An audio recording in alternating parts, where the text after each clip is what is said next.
Hi, and welcome back to my channel. Today we're discussing 10 ways that travel bloggers make money. If we're meeting for the first time, my name is Stephanie Craig. I'm a full-time travel blogger. My main blog just turned 5 years old this month, which I'm very excited about.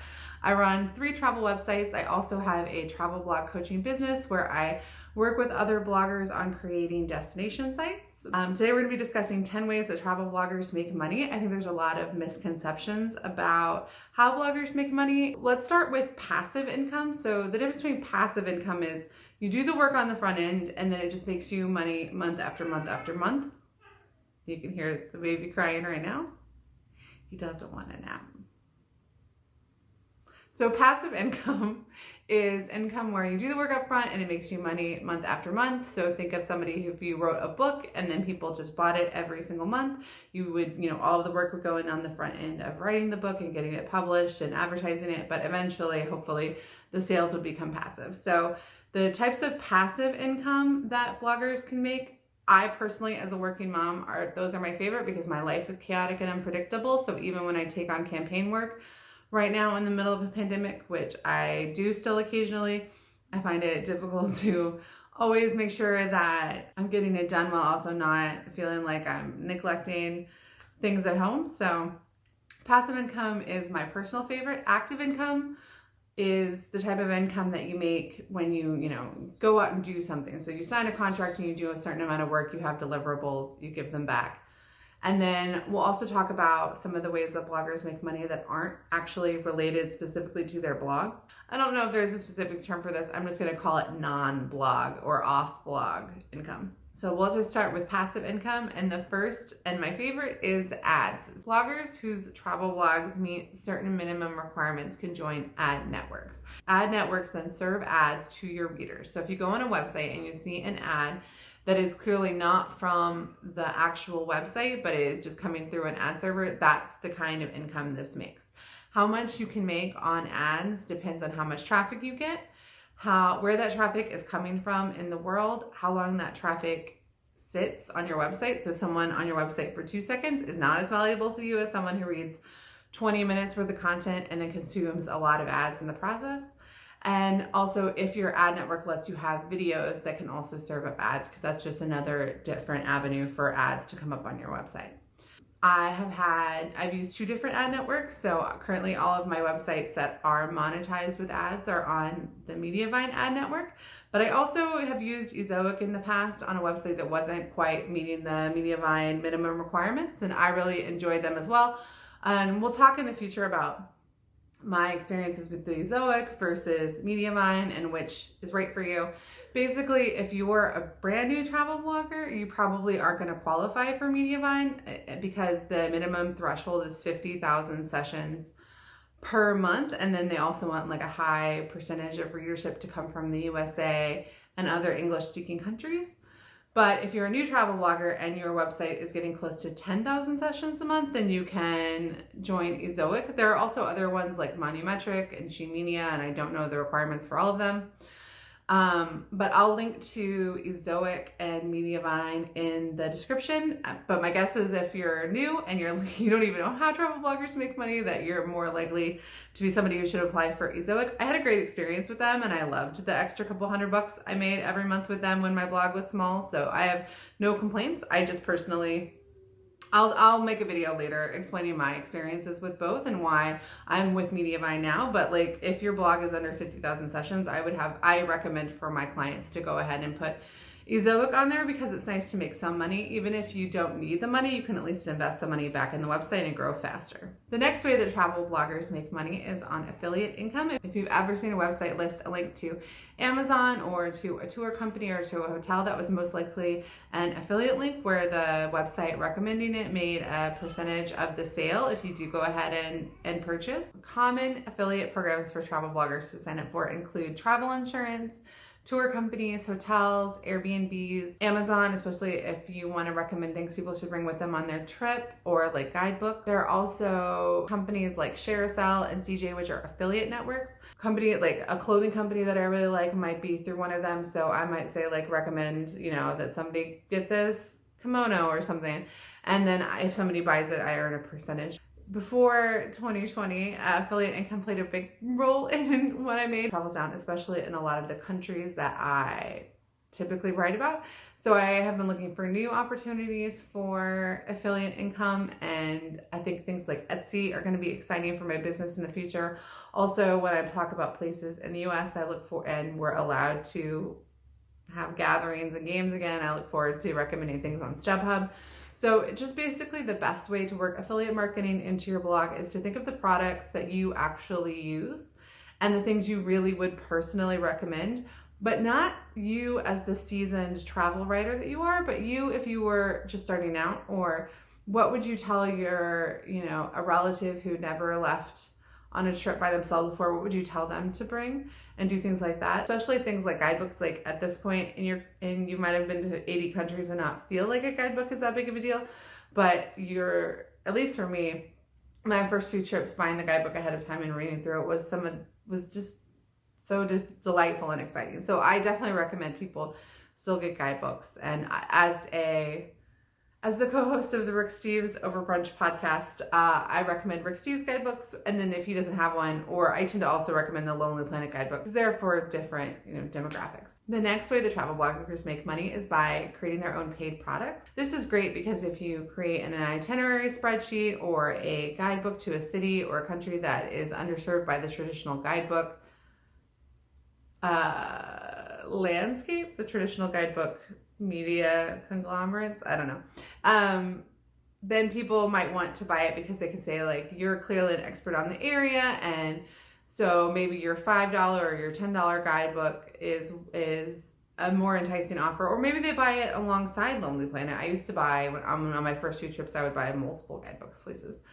Other passive products, sometimes people will sell photography on their websites. I haven't seen that do as well. I think books and memoirs and things that you can sell, especially the kinds of products you can sell through Amazon. So if you can get a book that you sell not only through your website, but also sell through Amazon, that can be a really great income source. And paid products take up their own research, and you need to, it's a whole different skill set, but for the bloggers to do them right, they can make a lot of money off of them.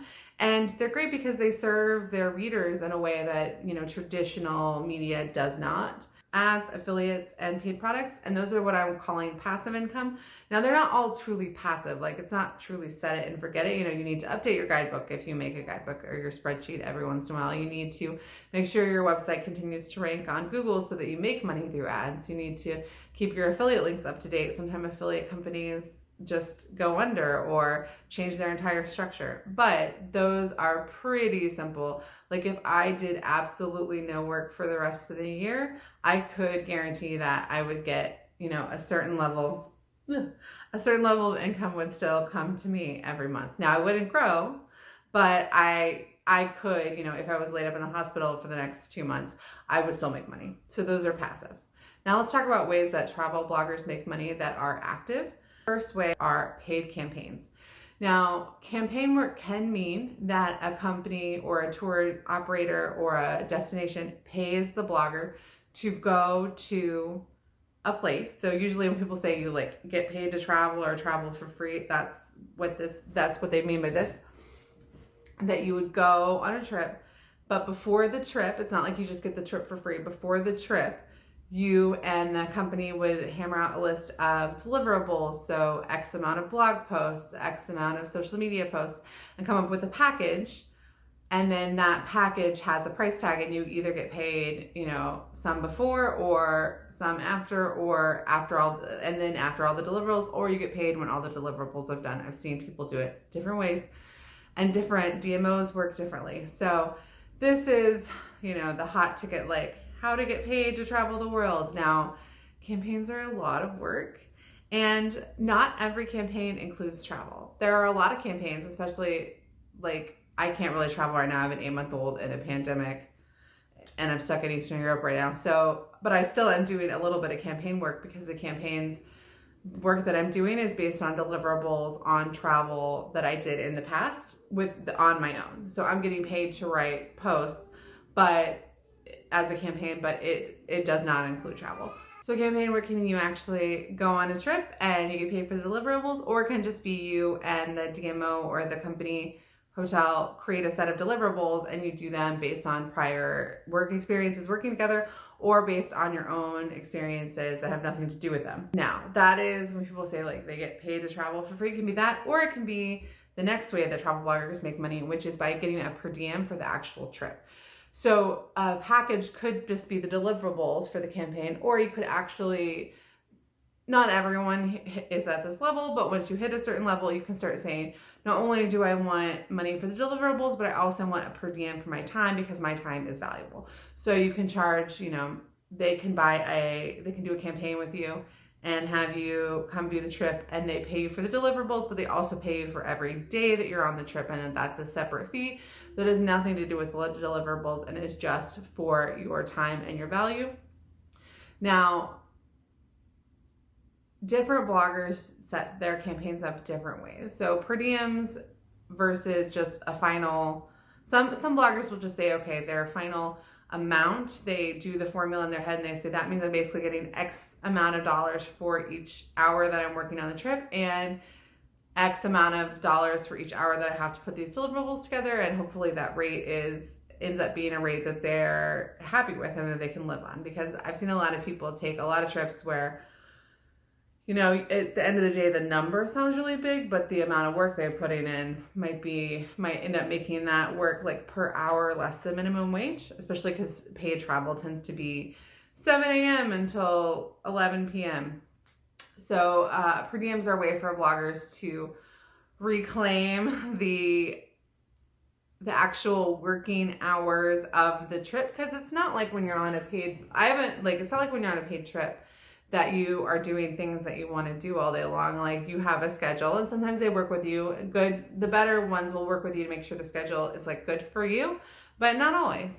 And campaigns that don't have travel obviously wouldn't have a per diem, but a per diem is a nice way for a travel blogger to say like, actually my time is more valuable than just like, you're not just going to pay me for how long this blog post takes me to write. And it really just comes down to, at the end of the day, does the total package, are you comfortable with the total package?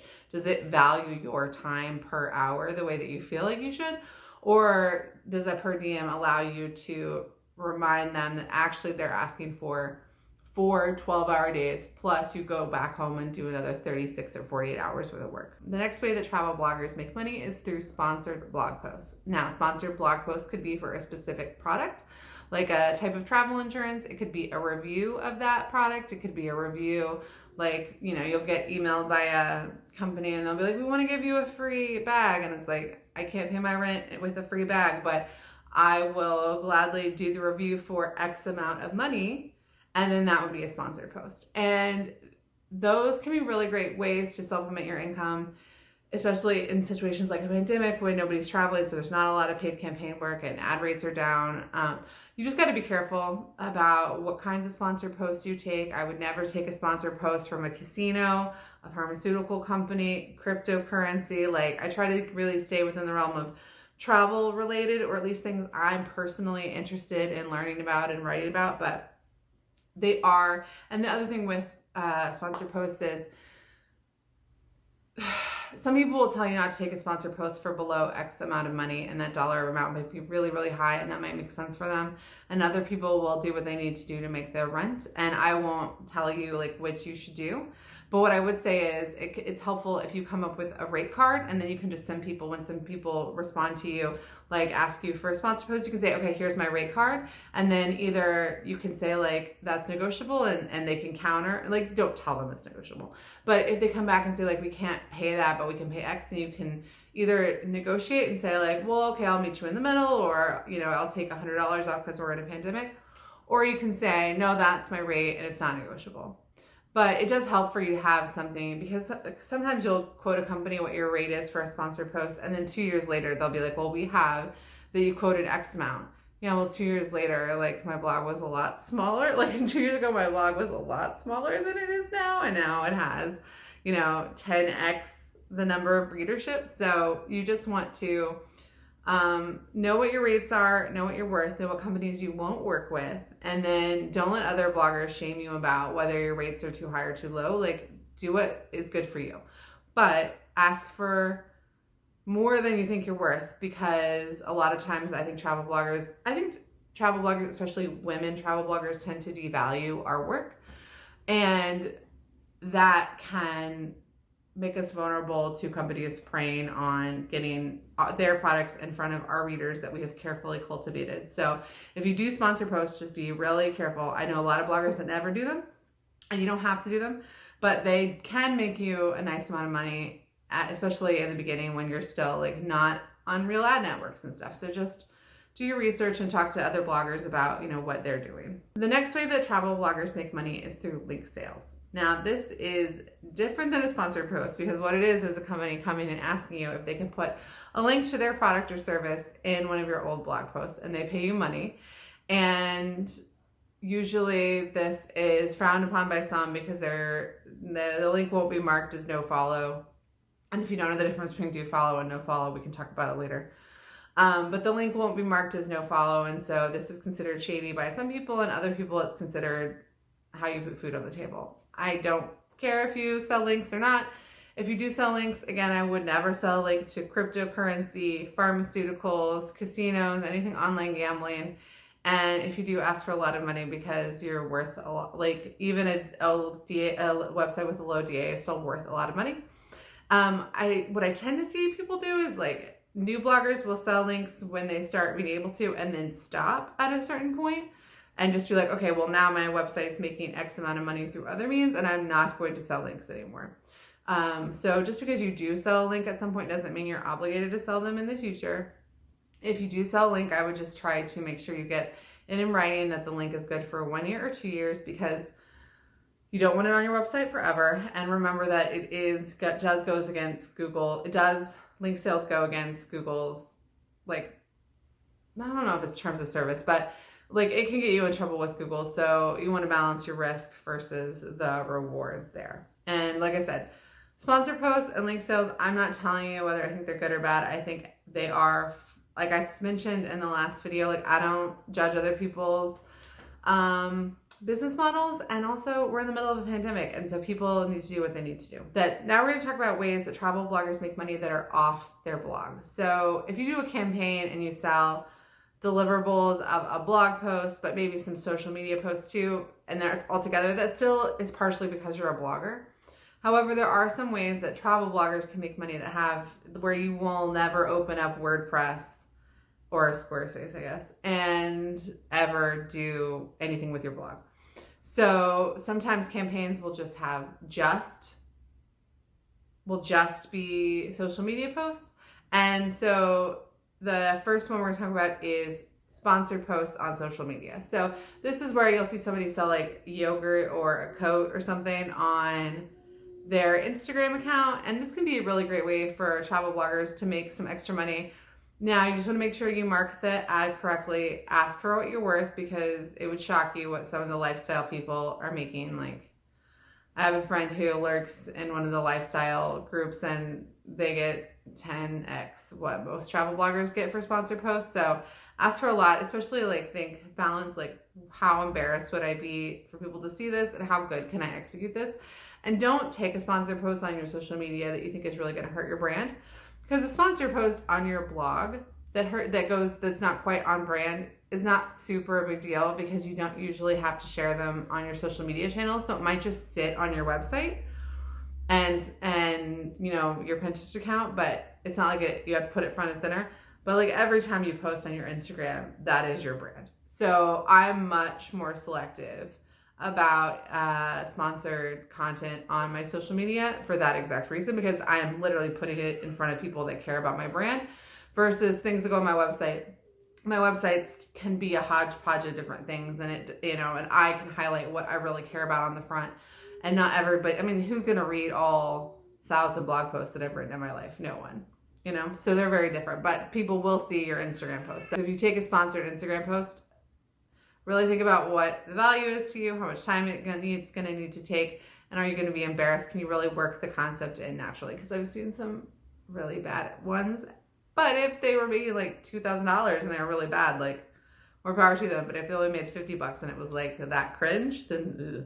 Also, like when you take a sponsored Instagram post, you want to make sure that you're doing service to the brand so that other brands want to work with you. So it needs to perform at a certain level, and that can be tricky if you're just starting it out. But there's a reason that Instagrammers who only make money on Instagram tend to do a lot of sponsored posts, because they don't have all these other avenues typically. Whereas I don't need to take a sponsored Instagram post. Not that my Instagram account's not that great. Follow me, but it's also not that great. I put a lot of memes though.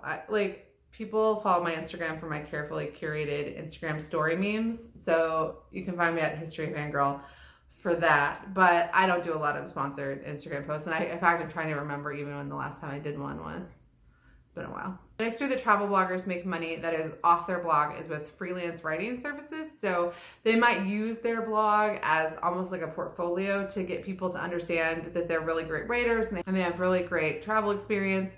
And then the article that you write will go on, Matador or I don't do a lot of freelance writing because I tend to want to hold on to my writing and own it. But National Geographic Online asked me to do a couple freelance pieces, and yes, I'm not going to say no to that.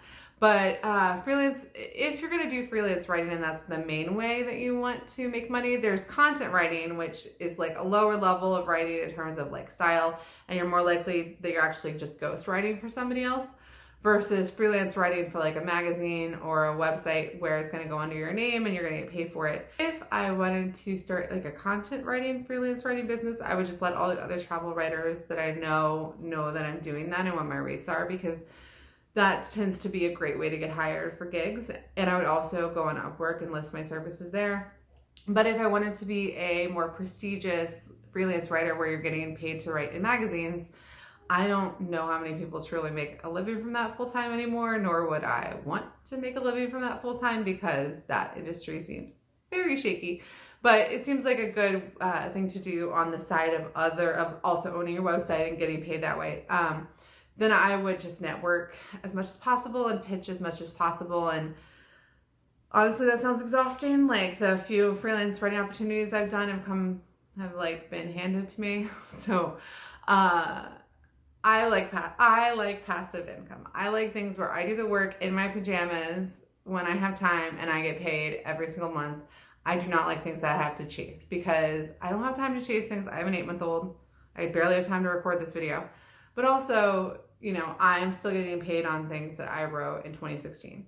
Whereas, anything I've done that was a one-off payment, that money is no longer in my bank account and I will never see money on it again. So that's just my personal preference. But there is, a certain level of prestige to freelance writing, especially certain bylines. If someone wants to ask me to write something and come to me and I don't have to pitch them, I'm probably going to say yes. That's not an issue. The issue is really just the exhausting amount of time it takes to generate enough clients to make the kind of lifestyle work. It's just does not fit with my current life. Okay, I was putting away groceries and I realized I forgot the last one. So the last way the travel bloggers make money is through media packages. So you could go on a campaign and take a bunch of pictures, and then your deliverable says you'll give them 2 pictures, but then you show them 100 pictures and they can buy more, or they could buy, you might take your own video footage and then later they might want to buy that video footage from you. So that's a great way.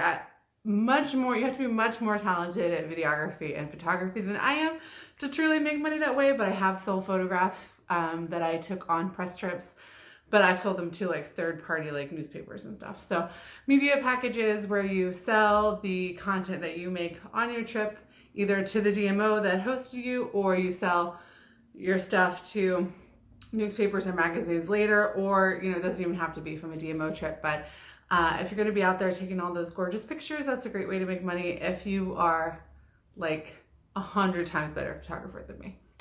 All right, back to the main video. Now, some hard truths. There are, of the ways we talked about making money, you can't just write blog posts that are whatever you want to become the kind of person that makes primarily a living on the different types. So if you primarily want to make your money on passive ad income and affiliate income, then you're going to set your blog up differently than if you primarily want to make your money on freelance writing and your blog is more of a portfolio. Or if you primarily want to make your money through sponsored posts and sponsored campaigns, where then every article is a combination of what your readers want and what the company wants. So those are all very different things. And so even though all travel bloggers can make money in all of these 10 ways, and I've made money in all 10 of these ways except for one, and most travel bloggers will, and that one I plan to do in the future. Like, travel bloggers tend to be specialists. So most people tend to earn the bulk of their income from one version of these and then do the others as they pop up. So I'm primarily ads, but I will do a freelance writing piece or a campaign if they come to me. Whereas I know a lot of bloggers who just love campaigns and they do that all the time. And then ad revenue is like, maybe they make it, maybe they don't. Or people who do just campaign grow a huge following. So that's just different things to think about. And if you have a smaller website, obviously, then you have less ad revenue. So there's just a lot of balance that comes with looking at these 10 different ways that travel bloggers can make money and picking out what's right for you and your website and what you're going to pour your heart and soul into, because they don't happen overnight and they all take work. All right. So if you liked this video, give it a thumbs up. Subscribe if you want future videos on travel blogging tips and tricks and ways to make money as a travel blogger. And if you are new to travel blogging and you have any particular questions or comments, leave it in the comments below so that I can answer it in future videos. And thank you so much for watching.